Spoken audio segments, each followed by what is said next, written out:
कहानी की इस सीरीज में हम आपके लिए लाए हैं कहानी जिसमें थोड़ा सस्पेंस और एक मैसेज है। यह एक हार्ट टचिंग स्टोरी के साथ मॉरल स्टोरी भी है। कहानी अंत तक जरूर पढ़े। लड़की ने कहा कि अभी मैं आपको कुछ ऐसा दिखाने वाली हूँ जिसे देखते ही आप शादी के लिए मना कर देंगे। आपसे पहले दो को दिखाया था, उन्होंने शादी से मना कर दिया था। मेरा नाम अजित है, मैं एक मैकेनिकल इंजीनियर हूँ। मैं स्वभाव से बहुत ही रिजर्व हूँ, इस कारण कभी मेरी लड़कियों से ना ज्यादा दोस्ती रही ना ही कोई मेरी गर्लफ्रेंड बनी। अब मेरी जॉब लग गई थी और घरवाले अब शादी की बातें करने लगे। घर पर कई तस्वीरें और बायोडेटा आने लगे। उसमें से मुझे अंजलि देखते ही पसंद आ गई। बायोडेटा से पता चल रहा था कि वो अच्छी पढ़ी लिखी थी। मैंने अपने घरवालों से कहा कि मुझे लड़की पसंद है। हम लोग अंजलि के घर, उसे और उसके परिवार को देखने गए।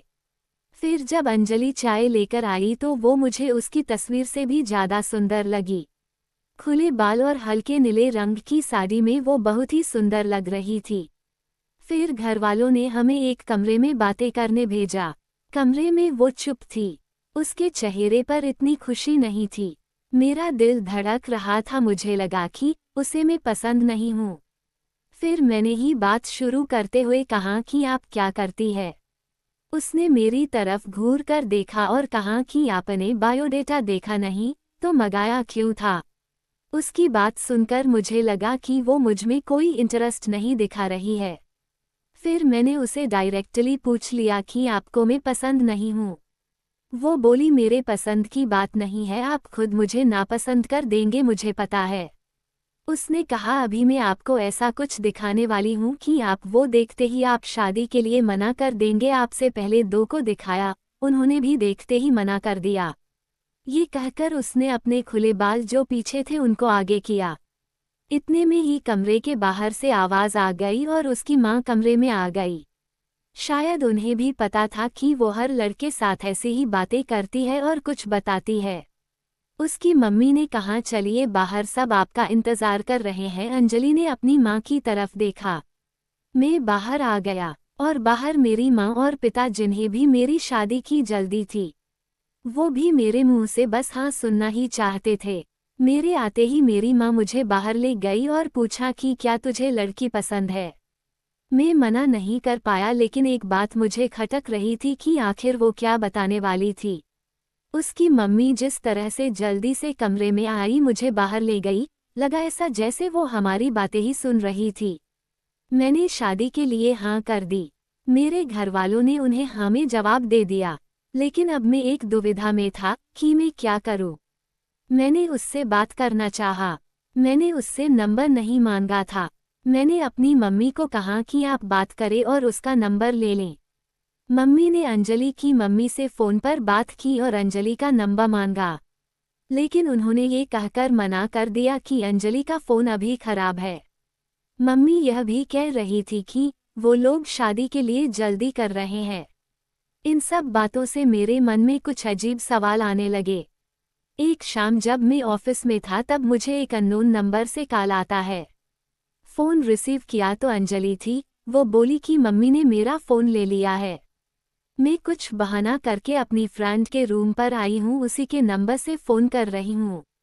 क्या तुम मुझे अभी मिल सकते हो? मुझे वैसे भी उससे मिलना था। अंजलि के बताए एड्रेस पर मैं जल्दी से पहुंचा। वो उसकी फ्रेंड का रूम था। मैंने जाते ही पूछा उस दिन की बात अधूरी रह गई थी। और तुम्हारी मम्मी तुम पर नज़र क्यों रख रही है? अंजलि बोली मैं तुम्हें कुछ दिखाना चाहती हूँ, उसके बाद तुम्हारे सारे सवालों के जवाब मिल जाएंगे। अंजलि आज भी बाल खोलकर आई थी। वो पीछे मुड़ी और अपने खुले बालों को पीठ से आगे की और किया। तब मुझे पता चला कि वो क्या दिखाना चाहती थी। उसकी गर्दन पर एक टैटू था, सुयश नाम का। अंजलि बोली कि मैं एक लड़के से प्यार करती थी और हम दोनों शादी भी करना चाहते थे। मैंने उसी के नाम का टैटू करवाया था।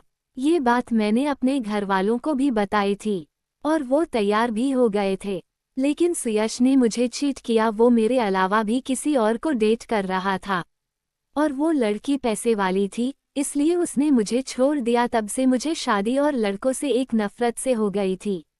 उस लड़के को मैंने बहुत प्यार किया लेकिन उसने मुझे धोखा दिया। तुमने पहले भी 2 लड़कों को मैंने टैटू दिखाया और उन्होंने सच जानकर शादी के लिए मना कर दिया। मम्मी इसलिए मुझ पर नज़र रख रही है कि मैं तुम्हें भी कहीं सच ना बता दूँ। लेकिन मैं लड़कों की तरह नहीं हूँ।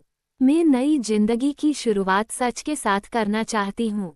मैं सुनकर सोच में पड़ गया कि जिसको प्यार मिलता है उसे प्यार की कद्र नहीं होती। आखिर इतनी प्यार करने वाली लड़की को कैसे कोई धोखा दे सकता है। मैंने कहा कि मुझे तुम्हारे पास्ट से कोई मतलब नहीं है, लेकिन मैं चाहता हूँ कि मुझे भी तुम उतना ही प्यार करो जितना उस लड़के को करती थी। अंजलि को यह उम्मीद नहीं थी। उसे लगा था मैं भी उससे शादी के लिए मना कर दूंगा। मेरी बात सुनकर उसने इतने दिनों के दबाए आंसू बहने लगे। मेरी शादी अंजलि से हो गई और मैं अपने आप को बहुत खुशकिस्मत मानता हूँ कि मुझे अंजलि जैसी सच्ची और प्यार करने वाली लाइफ पार्टनर मिली है। आपको ये कहानी कैसी लगी कमेंट कर हमें ज़रूर बताएं। इसी तरह की अच्छी कहानियाँ आप यहाँ पढ़ सकते हैं, इसलिए चैनल को सब्सक्राइब कर ले।